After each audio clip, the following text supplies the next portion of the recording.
Good evening. I'm Mandela Barnes, Lieutenant Governor of the great state of Wisconsin, and the youngest Lieutenant Governor in America. I'm also a longtime leader in the Working Families Party, and tonight, I'm honored to have the opportunity to deliver the Working Families Party response to the State of the Union. Now, I was born in Milwaukee, Wisconsin, right in the 53206 zip code. This happens to be the poorest zip code in our state and the single most incarcerated zip code in the nation. But I grew up as the son of a public school teacher and a factory auto worker in the UAW. My parents taught me the value of hard work and the power of standing shoulder to shoulder with your coworkers and with your community to demand what's right. It is because of them that I stand in front of you today. Now, before I respond to the president's speech, I'd like to start by recognizing Stacey Abrams and her historic speech tonight. There are few people in this nation who can convey with such force a vision of a nation in which all are included and all are worthy. Stacey, you're an inspiration to us here in Wisconsin and an inspiration to the entire country. We are so proud to say that you were born here in Wisconsin. Now, the Working Families Party was an early, enthusiastic supporter of Stacey's run for governor. And I believe that if it were not for deliberate attempts at voter suppression, she'd be governor today. Now, my fellow Americans, it is clear that our country is in crisis. It's a moral crisis. And our nation, the very wealthiest, got yet another tax cut. Some of the richest people who've ever lived. But poor children in places like Flint, Michigan, or my hometown of Milwaukee, can't always count on clean and safe drinking water. In our nation, the president's top priority is to build a racist border wall instead of building the clean energy economy that we need immediately to keep our nation safe for our children. And in this nation, we spend more than any other on health care, but we still can't seem to figure out how to make sure everyone gets the care that they need. Because too often care is out of reach or too expensive for far too many people. We incarcerate more than any other nation, but we still can't figure out how to ensure that high quality education from pre-K through college or trade school for everyone, no matter where they come from, is possible. We need a government that works for the many, but what we have is a Trump and an administration run by a handful of billionaires and insiders that don't seem to care about the rest of us. This is an administration that has literally thrown children in cages and separated families. They shut down the government, leaving hundreds of thousands of workers without pay, forcing people to resort to food banks, shutting down key services. We witnessed a tantrum because they wanted a border wall, and we ended up with a shutdown that cost $3 billion. All because Trump can't tell the difference between perpetrators of violence and the victims who are fleeing to our nation who seek safety. And Trump may shut down the government to demand a wall yet again. As he lurches from crisis to crisis, he's growing desperate. What we heard from Trump tonight will not help solve the real crises that Americans are facing. We heard rhetorical gestures at unity tonight, just like a year ago. But that was a lie then and is a lie now. And it won't change who Trump is or how he governs. We heard Trump tell dangerous lies about women's health care that will threaten lives.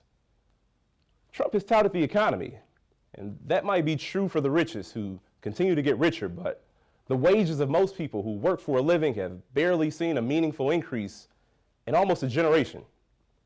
And Trump's tax cut for the wealthy simply has not helped working families. It's helped the rich, just as it was designed to do. The majority of Americans say they couldn't pull together $500 or $1,000 in an emergency without going into debt. But the wealthy few have spent billions on politics, drowning out the voices of ordinary people and rigging the rules to make themselves even richer. Meanwhile, Republicans work hard to suppress the vote and disenfranchise millions of people, all to entrench their control, because they know that when the people vote, they cannot win. Now, a few weeks ago, in a speech on Martin Luther King Day, I told the story of freedom fighters right here in my hometown of Milwaukee. They built a multiracial movement for justice. There were people like Ezekiel Gillespie, who in 1865, he had the audacity to say that, I'm going to go vote. That happened to be a revolutionary act at the time, and it paved the way for our fight today. His case to vote went all the way to the Supreme Court, and he won. It's unbelievable that today we're still fighting for the same right to vote that our ancestors did more than 150 years ago. And finally, and maybe most importantly, according to the best science available, we have just 12 years to address climate change. Now, I know that we can rise to those challenges. We've done it before and we'll do it again. And for me, the biggest cause of hope is the people who are stepping up and speaking out, those who are marching and organizing in communities around the country, people who are continuing the proud tradition of organizing to make this country rise to the promise of our democracy. I got my start in organizing, and I couldn't be more proud or excited by the surge of new Americans who are getting involved. Our democracy is not a spectator sport. Now, whether it's young people demanding action on climate change or gun safety, or the survivors of sexual assault who've confronted U.S. senators over their votes for Brett Kavanaugh, or teachers who are striking for fair working conditions and a better education for their students, from West Virginia all the way to Los Angeles. Whether it's the immigrants and dreamers who are fighting for the place that they call home, or the people standing up to demand that Black lives matter. And we aren't just taking to the streets. We're wielding our power at the ballot box because President Trump tried to make the 2018 midterms about fear. He's tried to divide working people from one another so that we won't stand together. And many Republicans up and down the ballot embrace it. This was not dog whistle racism. It was yelling out loud racism, playing to people's worst instincts and fears, not on our hopes for a better future. But it didn't work this time.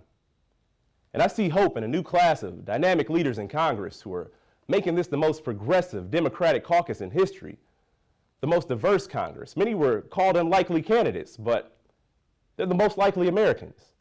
And it represents so many people who haven't always been heard. They're young, smart, hungry, and ready to make a difference. People like Alexandria Ocasio-Cortez, Rashida Tlaib, Ilhan Omar, Ayanna Pressley, and Jahana Hayes. They're bringing big, bold ideas to Capitol Hill, and they're changing the status quo in D.C. And I see hope beyond D.C., where progressives picked up state houses and ended Republican control of many state governments. Here, I'm proud to have been a part of the team that defeated Scott Walker. And now we're led by my friend and our governor, Tony Evers, a public educator and experienced public servant who pledges to invest in our schools and in our families because he knows that what's best for our kids is what's best for our country. And around this nation, I saw people who thought they'd never run for office, people from all backgrounds who stepped up, not because they were groomed for it, but because they were called to do it. Ordinary people who are also extraordinary people. People like Julie Kushner, who started her career as a secretary and then organized her coworkers. She ultimately became a leader in the UAW, the same union that my father belongs to. She was also a founding member of the Connecticut Working Families Party. Last year, she retired from the union, and she ran for the state senate in Danbury, Connecticut. She won a seat that had been held by Republicans for more than 20 years. Now, there are so many stories like hers.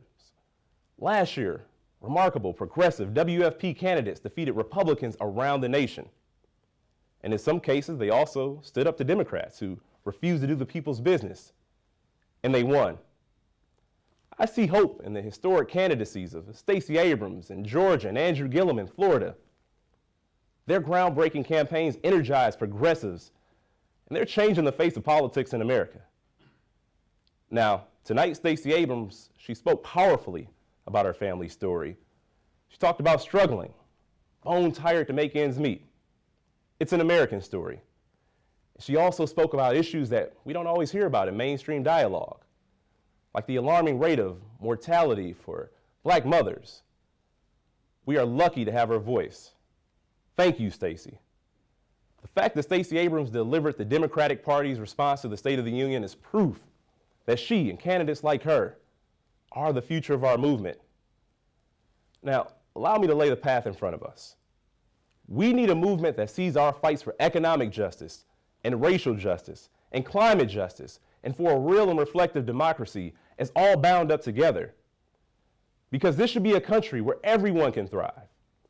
Our movement seeks to not only change what's possible, but what's expected. We must commit ourselves to an America that works for the many, not just the few. We're fighting for our families, and we must commit ourselves to leaving a better world for our children. That's why we'll be investing in education this year in Wisconsin. And that's why Governor Evers is naming 2019 the year of clean water in our state. Because we are called to leave the world better than we found it. We need to make it easier to vote in this country, not harder. We need to unrig the rules of our democracy and undo decades of gerrymandering and end big money's power in our politics with public financing of elections.